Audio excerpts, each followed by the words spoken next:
Gentleman, Colonial Heights with Cox.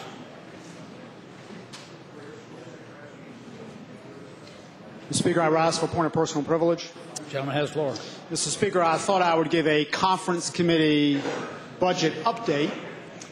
But before I do that, because it's not a very long update, I thought I would comment a little bit about, I guess, some of the press clippings I've read over the weekend and some of the speeches on the floor. And the gentleman from Henry throws his hands up, and his was the first I was going to quote. But he was quoting the Richmond Times-Dispatch, where he says you cannot rob schools, police, and the mentally challenged to pay for roads. The gentlewoman from Richmond was much nicer in her editorial, but said essentially the same thing. And I think we heard 2 or 3 floor speeches to the same effect.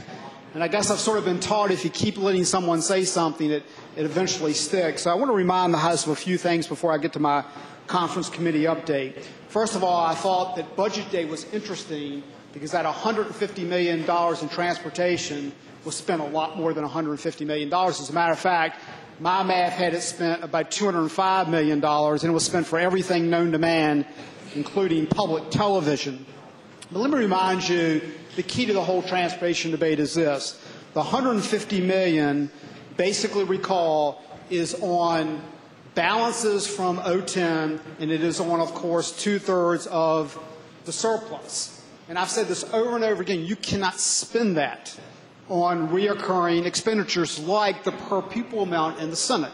So that's just factually not true. If you look at Section 2.21514 of the Code, it already requires that balances not required to pay outstanding bills be used for non-recurring activities. So let's dispel the myth that you can even spend that money for those items. And I also found it extremely interesting that when the Senate budget came over, which seemed to have all that spending that the other side, some members of the other side, seemed to crave, and it really didn't, whether it be K-12 or health or brownfields or any other item, no one voted for it, which I thought was very interesting. I was trying to think, well, why was that? Maybe it was because, as Delegate Landis pointed out, that there was $4.6 million for non-state agency earmarks. And I was really interested in how they did that, because obviously the Attorney General says you can't do that. It was very creative. They actually ran the funding for example, the Virginia Sports Hall of Fame through the city of Portsmouth. So that's how you sort of get around that ruling. There's funding for the Hilton Performing Arts Center. Let me point out also, I think, a reason why that bill got no votes. It has $633 million in additional state debt, to include, of course, the great Taj Mahal, which I think was so well put by the gentleman from Shenandoah. You just cannot justify. Oh, you cannot justify building a building in these times for a group of folks that basically are there 2 months out of the year. Let me also remind you, there's no money for the accelerated sales tax fix. It has almost no money for rainy day fund. And I've said this over and over again. If you take all that spending in the Senate, it will take 2% revenue growth next year to just get us even. Remember, we have K-12 re-benchmarking, we have Medicaid, we have the rainy day fund. And let's be honest what's going on here. It's an election coming up. Spend the money now. You get credit. All the groups love you. And then you leave Governor McDonnell with the problem in a year. So he's got basically 2 choices. He can cut a lot of that spending that you put in there, or he can raise taxes.